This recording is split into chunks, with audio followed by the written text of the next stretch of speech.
Praise the Lord. आप सबको जय मसीह की। मैं परमेश्वर का धन्यवाद देता हूं आज की सुबह दिखाने के लिए। एक और दिन परमेश्वर ने हम सबके जीवन में जोड़ दिया। हम परमेश्वर को कोटि कोटि धन्यवाद दें। एक नया संदेश लेकर मैं आपका दोस्त पास्टर राजमसी आपके सम्मुख उपस्थित हूं और आप देख रहे हैं मेरा यूट्यूब चैनल जिसका नाम है ब्रदर राजमसी। मैं आपसे गुजारिश करता हूं मेरे इस चैनल को सब्सक्राइब कीजिए, बेल आइकन को दबाइए ताकि नोटिफिकेशन आपके पास पहुंचे, नया वीडियो नई जानकारी बिना व्यवधान के आपके पास पहुंच जाए। मेरे वीडियोस को लाइक कीजिए और शेयर कीजिए और कमेंट्स बॉक्स में आकर मुझसे ज़रूर बातचीत कीजिए। Praise the Lord. आज का संदेश बहुत महत्वपूर्ण है। हम जानते हैं कि परमेश्वर का वचन बहुत गहराई की बातें हमसे करता है और जब हम वचन को गहराई से गंभीरता से पढ़ते हैं और आत्मिक रीति से पढ़ते हैं तो बहुत बड़ी बड़ी बातें परमेश्वर हम पे प्रकट करता है। वचन में एक बात है जो मैं आज आपके साथ शेयर करना चाहता हूँ। लूका रचित सुसमाचार है, उसका 17 अध्याय का 32 पद। छोटा सा संदेश है, उसमें लिखा है कि लूत को याद रखो, लूत की पत्नी को याद रखो, यानी कि स्मरण रखो। तो हम उसको पहले देखते हैं कि वहां पर यीशु मसीह ने कहा है, लूका रचित सुसमाचार और उसका 17 अध्याय और उसका 32 पद। यहां पर लिखा है कि लूत की पत्नी को स्मरण रखो। प्रभु यीशु मसीह यहाँ पर इस बात को दर्शाना चाहते हैं कि लूत की जो वाइफ थी, पत्नी थी, उसने पीछे मुड़कर देख लिया था और इसलिए वो क्या बन गई, नमक का खंबा बन गई।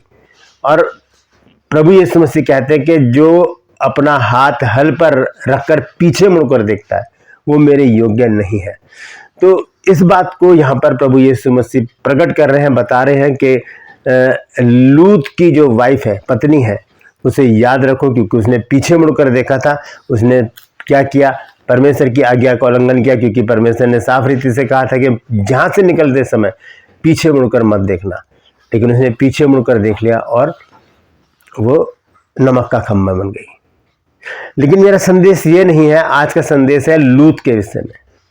मैं आपसे कहना चाहता हूँ कि लूत को याद रखिएगा।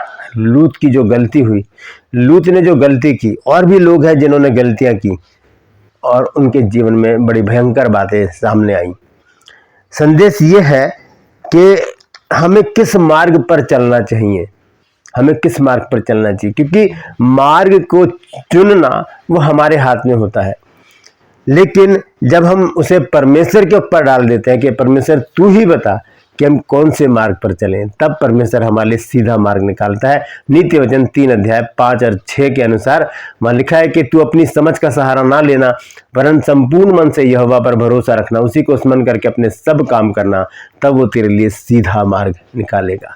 तो सीधा मार्ग निकालने वाला परमेश्वर है। उससे अलग हटकर जब हम खुद अपने मार्गों को चुनते हैं, बनाते हैं, चलते हैं उस पर, तो हम धोखा भी उठाते हैं, नुकसान उठाते हैं बहुत बड़े बड़े। आज मैं कुछ बातें आपको बताऊंगा जिन लोगों ने अपनी मर्जी से वो मार्ग चुने और उसके बाद उन्होंने कितना बड़ा दुख उठाया और उनके साथ क्या घटनाएं घटी। Praise the Lord. तो बने रहिएगा मेरे साथ, इस वचन को पूरा सुनिए और इसे शेयर भी जरूर कीजिएगा। ट्रू पल्स में आज का सवाल है, एक व्यक्ति है बाइबल में जिसका नाम है तेरह। वो किसके पिता थे? आप सब जानते हैं तो लिख दीजिए कमेंट्स में वो किसके पिता थे। नहीं मालूम तो डिस्क्रिप्शन में आपको इस सवाल का जवाब मिल जाएगा। मैं आपसे गुजारिश करता हूं कि मेरा जो दर्शन है हॉस्पिटल का, उसमें अगर आप पार्टिसिपेट करना चाहते हैं, मिलकर मेरे साथ काम करना चाहते हैं, तो ज़रूर आगे आइए। मैं आपका स्वागत करता हूं। डिस्क्रिप्शन में मेरे फ़ोन नंबर है, उन पर क्लिक कीजिए, उन पर कॉल कीजिए, मेरे को व्हाट्सअप मैसेज कीजिए, व्हाट्सअप कॉल कीजिए और उनसे बातचीत कीजिए। अगर आप उसमें हिस्सेदार बनना चाहते हैं तो हम मिलकर इस प्रोजेक्ट को पूरा करना शुरू कर सकते हैं। Praise the Lord. आइए एक छोटी सी प्रार्थना करके आज के वचन को शुरू करेंगे। जीवित और महान दयालु पिता परमेश्वर, हम तेरा धन्यवाद, तेरा शुक्र, तेरी तारीफ, तेरी बड़ाई करते हैं प्रभु, क्योंकि तू इस योग्य है। धन्यवाद देता हूँ प्रभु जी आज का दिन दिखाने के लिए और विनती करता हूँ प्रभु जी आज के वचन को भी शेयर करने में मेरी मदद सहायता कर। मेरे होठों को, मेरे दिल दिमाग को छूकर ब्लेस कर। मेरी आत्मा और मेरा शरीर तेरे ही कब्जे में रहे, ताकि बोलने वाला मनुष्य नहीं बल्कि तेरा आत्मा हो। जितने भी लोग इस वचन को देख रहे हैं, सुन रहे हैं, सब पर मैं तेरी आशीष बोलता हूँ। हर एक को आशीषित कर, हर एक की रोग, बीमारी, चिंता, परेशानियां अपने सामर्थ्य नाम के द्वारा दूर कर। जो बिजनेस करते हैं, जॉब करते हैं, मिनिस्ट्री करते हैं, उनको तरक्की दे, बेरोजगारों को रोजगार से लगा और यतीम बेवाओं के साथ हो। आज के दिन सबकी रहबरी निगरानी कर, सबकी कमी घटियों को दूर कर, जरूरतों को पूरा कर प्रभु जी। और प्रभु जी जिनके घरों में संतान नहीं है उनको संतान की आशीष दे, नशा कर्जा बेरोजगारी दूर कर प्रभु, और अपने बच्चों के जीवन में बड़े आश्चर्य कर्म कर। धन्यवाद देता हूँ प्रभु, तूने मेरी प्रार्थना को सुन लिया। प्रभु यीशु के नाम से मांगता हूँ, आमीन। Praise the Lord. तो आइए आज के संदेश को शुरू करेंगे, और संदेश है कि लूत को भी याद रखें, लूत को भी याद रखें, लूत को भी स्मरण रखें। तो आइए शुरू करते हैं इस वचन को। हम सबसे पहले देखेंगे कि उस मार्ग के विषय में, जो मार्ग हम चुन लेते हैं, और उसके बाद जब हम अपनी इच्छा से जब मार्ग चुनते हैं तो वो बड़ा खतरनाक हमारा निर्णय हो जाता है। हमारे निर्णय हर बार सही नहीं होते, लेकिन नीति वचन 3 उसके 5 और 6 के अनुसार, जैसे मैंने भी आपको शुरू में बताया है, कि जब हम अपनी समझ का सहारा ना लेकर संपूर्ण मन से परमेश्वर पर भरोसा रखते हैं, तब वो हमारे लिए सीधा मार्ग निकालता है। तो आइए हम सबसे पहले देखेंगे, नीति वचन ही निकालेंगे, और उसका 14 अध्याय, नीति वचन 14 अध्याय और उसका 12 पद मैं पढ़ूंगा। देखिए यहाँ पर क्या लिखा है। यहाँ लिखा है, ऐसा मार्ग है जो मनुष्य को ठीक देख पड़ता है, परंतु उसके अंत में मृत्यु ही मिलती है। ऐसा मार्ग है जो मनुष्य को ठीक जान पड़ता है, यानी कि हमें लगता है कि ये मार्ग सही है, हम इस पर चलते हैं, लेकिन उसके अंत में क्या है? उसके अंत में मृत्यु है। दोस्तों, आगे चलकर हम इस विषय पर खुलकर जानेंगे कि कैसे मार्ग हमारे लिए गलत साबित हो जाते हैं। और इसी तरह से जब हम 16 अध्याय में पढ़ते हैं 24 पद में, नीति वचन 16 के 24 पद में, वहां पर भी कुछ इसी प्रकार से लिखा है। यह लिखा है, ऐसा भी मार्ग है जो मनुष्य को सीधा देख पड़ता है, परंतु उसके अंत में मृत्यु ही मिलती है, उसके अंत में मृत्यु ही मिलती है। तो हम सबसे पहले देखते हैं लूत के विषय में। जैसे मैंने आपको बताया था कि लूत जो है उसको भी याद हमको रखना है। इसी तरह से कुछ और लोग हैं जिनके विषय में मैं आगे चलकर आपको बताऊंगा। हम देखते हैं कि उत्पत्ति 13 अध्याय में जब अब्राहिम और लूत एक साथ रहते थे, उनकी संपत्ति बढ़ गई थी, मवेशी बढ़ गए थे, और नौकर चाकर सब बढ़ गए थे। तब उनके जो नौकर थे, दास दासी थे, उनमें झगड़े होने लगे। तब इब्राहिम ने क्या कहा, 6 आयत से मैं पढ़ूंगा।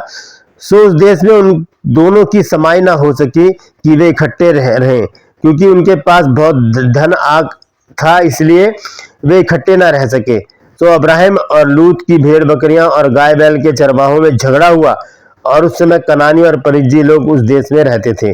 तब अब्राहम लूत से कहने लगा, मेरे और तेरे बीच और मेरे और तेरे चरवाहों के बीच में झगड़ा ना होने पाए, क्योंकि हम लोग भाई बंधु हैं। एक सीधा सा बात अब्राहम ने की वहां पर, एक बड़ा होने के नाते उसने लूत को समझाया। और आगे लिखा है, क्या सारा देश तेरे सामने नहीं? सो मुझसे अलग हो, यदि तू बाईं ओर जाए तो मैं दाहिनी ओर जाऊंगा, और यदि तू दाहिनी ओर जाए तो मैं बाईं ओर जाऊंगा। तब लूत ने आंख उठाकर यरदन नदी के पास वाली सारी तराई को देखा कि वह सब सींची हुई है, तब जब तक यहोवा ने सदोम और अमोरा को नाश न किया था। तब वह सुअर के मार्ग पर वह तराई यहोवा की वाटिका और मिस्र देश के समान उपजाऊ थी। सो लूत अपने लिए यरदन की सारी तराई को चुन के पूर्व की ओर चला, और वे एक दूसरे से अलग हो गए। अब क्या चुन लिया लूत ने चुना वो इलाका जिसे बाद में परमेश्वर ने नष्ट कर दिया। वो जगह थी सदोम और अमोरा। उसको दूर से तो बहुत हरी भरी लगी, लेकिन वहां पर क्या था?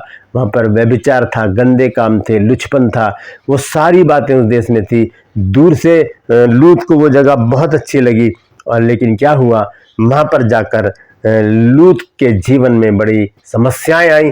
हम देखते हैं कि वहां पर व्यभिचार आया, और परमेश्वर ने उस जगह को नष्ट कर दिया। यहाँ पर हम जान सकते हैं नीति वचन 14 अध्याय 12 पद के अनुसार कि ऐसा मार्ग है जो मनुष्य को ठीक जान पड़ता है, लेकिन उसके अंत में मृत्यु है। जब लूत वहां से चला था, तब परमेश्वर ने कहा था कि पीछे मुड़कर मत देखना, तुम सीधे यहाँ से निकल जाओ सदोम और अमोरा से। जब वो चले गए वहां से, लूत की पत्नी ने मुड़कर देख लिया, और वो नमक का खंबा बन गई। हमें लूत को भी याद रखना चाहिए उसने क्या किया, हरी भरी जगह को चुन लिया, लेकिन उसे नहीं पता था कि वहाँ पर अंत में क्या है, मृत्यु ही है। वहाँ से उन्हें फिर भागना ही पड़ा। दोस्तों, हमें इस बात को ध्यान में रखना चाहिए कि जो मार्ग हम चुन रहे हैं वो हमारी ओर से सही है या गलत है। बाइबल में एक व्यक्ति और है जिसके विषय में हम पढ़ते हैं, और वो है एलीमेलेक। एलीमेलेक के विषय में हम पढ़ते हैं जब हम रूत की पुस्तक पढ़ते हैं और उसका पहला अध्याय जब हम देखते हैं तो वहाँ देखिए क्या लिखा है। जिन दिनों में, पहली आयत से मैं पढ़ रहा हूँ, यहाँ लिखा है जिन दिनों में न्यायी लोग न्याय करते थे उन दिनों में देश में अकाल पड़ा। तब यहूदा के बेथलेहम का एक पुरुष अपनी स्त्री और दोनों पुत्रों को संग लेकर मोआब के देश में परदेसी होकर रहने के लिए चला। उस पुरुष का नाम एलीमेलेक, उसकी पत्नी का नाम नाओमी, उसके दोनों बेटों के नाम महलोन और किल्योन थे। ये एप्राती अर्थात यहूदा के बेथलेहम के रहने वाले थे। यहाँ पर क्या हो गया, यरूशलेम जो है वो परमेश्वर का घर है, रोटी का घर है, वो घर है, वहाँ पर अकाल पड़ा और ये वहाँ से भाग गया अपने बच्चों को लेकर, दोनों बेटों को लेकर और अपनी पत्नी को लेकर। वहाँ से कहाँ चला गया, श्रापित देश में चला गया, मोआब में चला गया। और वहाँ पर जाकर क्या हो गया, देखिए आगे लिखा है, और मोआब के देश में आकर वहाँ रहे। और नाओमी का पति एलीमेलेक मर गया और नाओमी और उसके दोनों पुत्र रह गए। और उन्होंने एक एक मोआबिन ब्याह ली। एक स्त्री का नाम तो ओरपा और दूसरी का नाम रूत था।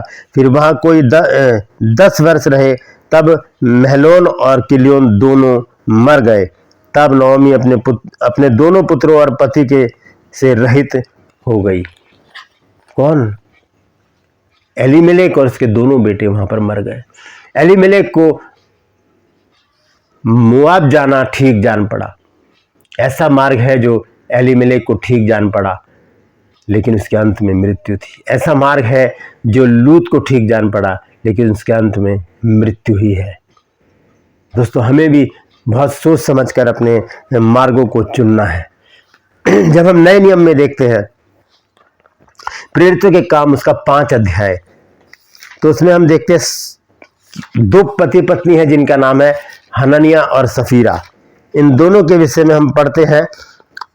पहली आयत से मैं पढ़ूंगा। यहाँ लिखा है, और हननिया नाम एक मनुष्य और उसकी पत्नी सफीरा ने कुछ भूमि बेची और उसके दाम में से कुछ रख छोड़ा, और यह बात उसकी पत्नी भी जानती थी, और उसका एक भाग लाकर प्रेरितों के पांव के आगे रख दिया।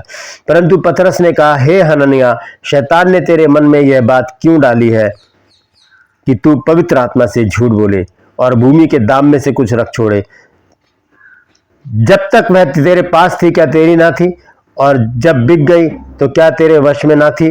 तूने यह बात अपने मन में क्यों विचारी? तू मनुष्य से नहीं परमेश्वर से झूठ बोला है। और आगे लिखा है, ये बातें सुनते ही हननिया गिर पड़ा और प्राण छोड़ दिए, और सब सुनने वालों पर बड़ा भय छा गया। फिर जवानों ने उठकर उसकी अर्थी बनाई और बाहर ले जाकर गाड़ दिया।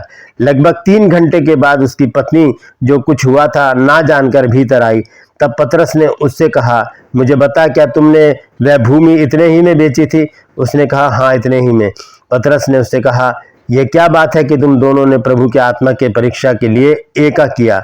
देख, तेरे पति के गाड़ने वाले द्वार ही पर खड़े हैं और तुझे भी बाहर ले जाएंगे। तब वह तुरंत उसके पांव पर गिर पड़ी और प्राण छोड़ दिए, और जवानों ने भीतर आकर उसे मरा पाया और बाहर ले जाकर उसके पति के पास गाड़ दिया। ऐसा मार्ग है जो हननिया सफीरा को ठीक जान पड़ा, लालच का मार्ग, और क्या हुआ, वहाँ पर उनको मृत्यु मिली।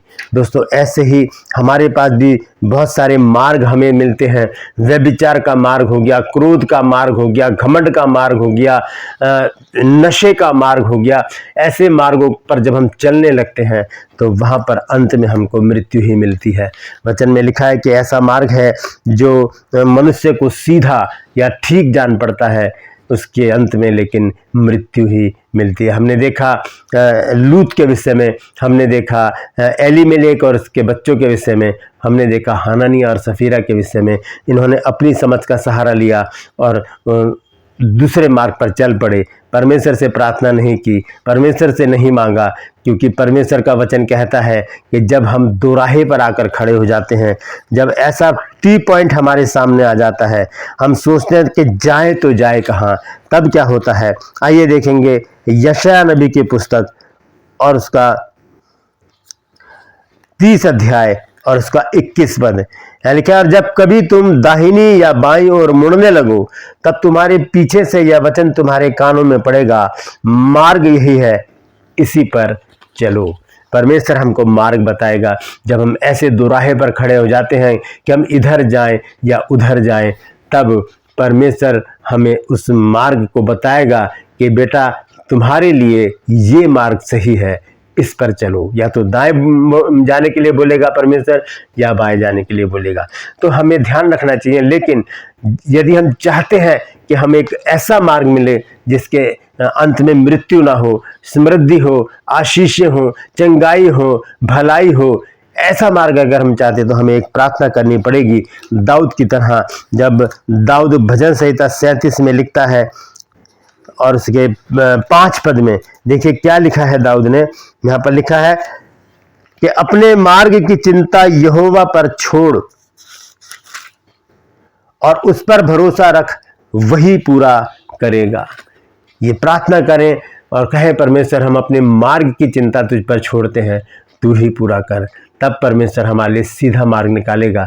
हम जब परमेश्वर के मार्गों पर चलेंगे, परमेश्वर के बताए हुए मार्गों पर चलेंगे, तब परमेश्वर हमें आशीषित करेगा। जैसे कि भजन संहिता 128 अध्याय और उसके पहले पद में परमेश्वर का वचन हमको बताता है। यहाँ पर लिखा है भजन संहिता 128 के पहले पद में, क्या ही धन्य हरेक जो यहोवा का भय मानता है और उसके मार्गों पर चलता है। और उसके बाद बहुत सारी आशीषें वहाँ पर लिखी हुई हैं, आप पढ़ सकते हैं। भजन संहिता 128 1 से 6 पद तक यहाँ पर बहुत सारी आशीषें लिखी हुई हैं। जब हम परमेश्वर के बताए हुए मार्ग पर चलते हैं तब क्या होता है, परमेश्वर हमको आशीष देता है। ये क्यों होता है, ये क्यों होता है? आइए अंत में एक वचन पढ़ के मैं समाप्त करूंगा। नीति वचन 5 अध्याय और उसका 21 पद यहाँ लिखा है, क्योंकि मनुष्य के मार्ग यहोवा की दृष्टि से छिपे नहीं है और वह उसके सब मार्गों पर ध्यान करता है। सब मार्गों पर परमेश्वर ध्यान करता है। तो दोस्तों, हम ना तो एलीमेलेक के समान बने, ना लूत के समान, ना हननिया सफीरा के समान बने। हम विश्वासी बन जाएं और परमेश्वर पर भरोसा रखें। और दाऊद की इस बात को याद रखें जिसने दाऊद ने कहा भजन संहिता 37 अध्याय 5 पद में कि अपने मार्ग की चिंता यहोवा पर छोड़ दे, वही पूरा करेगा। Praise the Lord. परमेश्वर इन वचनों के द्वारा हम सबको आशीष दे। यदि आज आपने कुछ नया सीखा है तो कमेंट्स में ज़रूर लिखिएगा और मुझे बताइए कि आपने आज क्या नया सीखा है। और इस वचन को शेयर कीजिए ताकि और भी लोग इन बातों को जान सकें। परमेश्वर आप सबको आशीषित करे इन वचनों के द्वारा। ये वचन हम सब के जीवन में बहुतायत से काम करे। Praise the Lord. क्रूपल्स में आज का सवाल है कि 13 किसके पिता का नाम था? जानते हैं तो कमेंट्स में लिख दीजिए, नहीं तो डिस्क्रिप्शन में आपको इस सवाल का जवाब मिल जाएगा। मैं आपसे गुजारिश करता हूं जो मेरा दर्शन है उसे पूरा करने में मेरी मदद सहायता कीजिए। क्योंकि अभी हमें ज़मीन की और धन की ज़रूरत है। अगर आपके मन में परमेश्वर कुछ डालता है तो ज़रूर आगे आइए, हम मिलकर इस प्रोजेक्ट को पूरा करें ताकि परमेश्वर की महिमा हो और परमेश्वर के राज्य की हम मिलकर तैयारी कर सकें। Praise the Lord. मैं आपसे गुजारिश करता हूं मेरे चैनल को सब्सक्राइब कीजिए, बेल आइकन को दबाइए ताकि नोटिफिकेशन आपके पास पहुंचे, नया वीडियो नई जानकारी बिना व्यवधान के आपके पास पहुंच जाए। मेरे वीडियोस को लाइक कीजिए और शेयर कीजिए और कमेंट्स बॉक्स में आकर मुझसे जरूर बातचीत कीजिए। Praise the Lord. आज के लिए बस इतना ही, फिर मिलूंगा एक नए संदेश के साथ, एक नया वीडियो लेकर। तब तक के लिए मुझे इजाजत दीजिए, लेकिन अपना और अपनों का ख्याल रखिए और उसी मार्ग पर चलिए जो परमेश्वर आपको बताए, अपनी इच्छा से नहीं, परमेश्वर की इच्छा से। Praise the Lord. परमेश्वर आप सबको आशीष दे।